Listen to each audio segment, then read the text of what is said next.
संजय उपाध्याय जी, मैं आपसे यह जानना चाहूंगा कि दरअसल ये 4 अधिकारी, रिटायर्ड अधिकारी, ये कौन से अधिकारी हैं जिन पर प्रशांत किशोर ये भी कहते हैं कि मैं उनका नाम लेकर के उनको ग्लोरीफाई नहीं करना चाहता हूं, पर ये 4 अधिकारी हैं कौन? एक दो का नाम तो मैं भी जानता हूं, जैसे मनीष वर्मा जी का नाम लिया, तो मनीष वर्मा जी अब औपचारिक तौर पर पॉलिटिक्स में शामिल हो चुके हैं। अब वो जनता दल के जनरल सेक्रेटरी हैं। जहां तक सवाल है दीपक कुमार का, दीपक कुमार प्रिंसिपल सेक्रेटरी हैं, एडवाइजर भी हैं। मुझे लगता है वो बड़े फैसले लेते हैं, ये सबको पता है। ये पावर कॉरिडोर से लेकर के जन जन तक में ये पता है कि दीपक कुमार नीतीश कुमार के बहुत चहेते ऑफिसर हैं।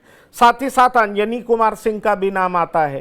तो लेकिन सवाल ये है कि ये कौन से फैसले लेते हैं, किस तरह के फैसले लेते हैं, क्यों ये इतनी ज्यादा चर्चा में? क्या इसकी वजह यह है कि जिस तरीके से, क्योंकि ये आरोप लगातार लगता रहा है कि मंत्री हो या विधायक हो, उनका बहुत ज्यादा चलता नहीं, अफसरों का चलता है। इवन जब आरजेडी के साथ सरकार थी, शिक्षा मंत्री कोई और थे, वो डर से आ ही नहीं पाते थे। के पाठक उस समय शिक्षा अपर मुख्य सचिव होते थे।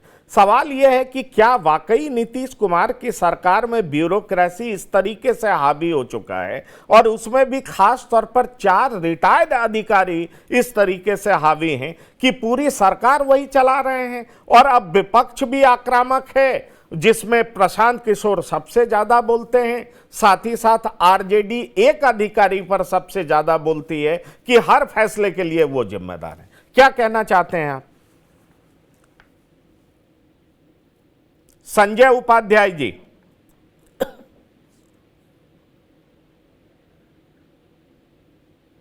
संजय उपाध्याय जी, क्या आप मुझे सुन पा रहे हैं?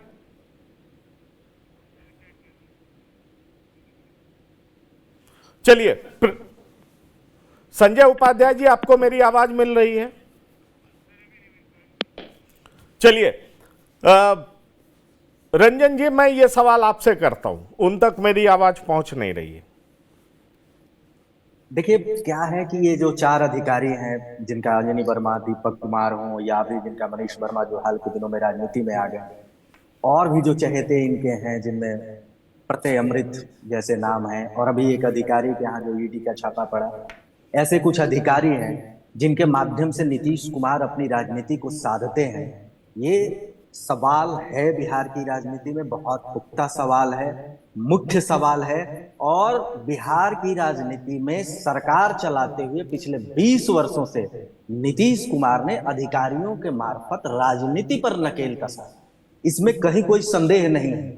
जो आप अभी जिक्र कर रहे थे, आपका नजरिया बहुत ही पुष्ट है कि मंत्रियों को किस तरीके से अधिकारियों के मार्फत नीतीश कुमार ने साध करके रखा। अगर कोई मंत्री हावी होने की कोशिश करता था, नीतीश कुमार ने नकेल अधिकारियों के माध्यम से कसा। आपने जिक्र किया चंद्रशेखर, जो शिक्षा मंत्री हुआ करते थे, किस तरीके से के पाठक ने उन्हें, के पाठक से उनकी भिड़ंत हुई। ऐसे कई अधिकारी और मंत्रियों के बीच भिड़ंत की कहानियां हैं बिहार में, और उन सब का खेल सेट नीतीश कुमार ने किया। अधिकारियों और राजनेताओं के बीच सहमत का खेल नीतीश कुमार ने खेला है, इसमें कहीं कोई गुरेज कहने में नहीं है। क्योंकि जब एक कमजोर नेता होता है ना, नीतीश कुमार को मैं कमजोर कह रहा हूं इसलिए क्योंकि वो अपनी बूते तो कभी सरकार बना नहीं पाए, बैसाखियों के बदौलत सरकार बनाते रहे, और उनकी पार्टी में भी कई स्तर पर बगावत बार बार होता रहा। हालांकि नीतीश कुमार ने उन तमाम मसलों पर विजय पाया है, लेकिन इसके बावजूद वे कई मामलों में कमजोर रहे, और अपनी कमजोरी को छुपाने के लिए उन्होंने ब्यूरोक्रेसी का इस्तेमाल किया। उनके मार्फत उन नेताओं पर लगाम कसा जो उन पर हावी हो सकते थे। और ये नीति नियामक की जो बात होती है ना कि विधायिका और कार्यपालिका, तो शक्ति पृथक्करण का जो सिद्धांत है लोकतंत्र में, उसकी पूरी अवहेलना बिहार में हुई है। इस मामले को मैं मानता हूं, क्योंकि देखिए, प्रत्यायोजित विधान होता है।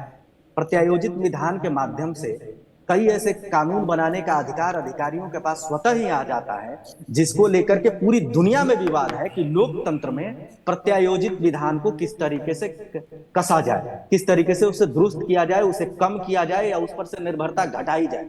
और बिहार उसका बेस्ट एग्जाम्पल है कि किस तरीके से प्रत्यायोजित विधान के माध्यम से अधिकारियों को असीम पावर दिया गया, और उस असीम पावर का इस्तेमाल नीतीश कुमार के लिए तो अधिकारियों ने किया ही, उनके राजनीति को बैलेंस करने के लिए अपने हित में भी बहुत हद तक किया। कई ऐसे अधिकारी हैं जिनका नाम आप ले सकते हैं जो बिहार आना चाहते हैं, बिहार में रहना चाहते हैं, क्योंकि बिहार स्वर्गगाह बन चुका है अधिकारियों के लिए। असीम ताकत है, नीतीश कुमार ने खुली छूट दे रखी है। प्रशांत किशोर जी का उदाहरण डॉक्टर संजय सर बता रहे थे, लेकिन उसमें मैं जोड़ूंगा कि प्रशांत किशोर का अपना भी एजेंडा है, अपना पॉलिटिकल एजेंडा है। उससे अलग जो बातें हैं, नवीन पटनायक भी नीतीश कुमार स्टाइल के ही नेता था, इसीलिए उन्होंने भी अधिकारियों पर निर्भरता बनाए रखी। ऐसे कई ऐसे एग्जाम्पल आपको देश में मिल जाएंगे जिन्होंने अधिकारियों के बदौलत सरकार चलाई है, और उसमें शायद नीतीश कुमार शीर्ष पर रहेंगे, नवीन पटनायक शीर्ष पर रहेंगे। और दूसरी बात जो बात कही जा रही है कि नीतीश कुमार का जाना तय है, नीतीश कुमार का तो जाना तय है, लेकिन आज जाए कल जाए, 30 में जाए 35 में जाए, जब तक जिंदा रहे तब तक सरकार चलाए, उसके बाद तो जाना ही है। लेकिन इसके बाद भी एक चीज जो कहना मैं चाहूंगा कि ये 20 साल 19 साल तो सरकार चला लिया ना नीतीश कुमार ने सफलतापूर्वक, इन्हीं अधिकारियों के बूते। सवाल तो हमेशा उठते रहा कि ये अधिकारियों के बदौलत नीतीश कुमार सरकार चला रहे हैं। अगर जनता इस बात को समझती है, क्योंकि प्रशांत किशोर को नहीं समझना।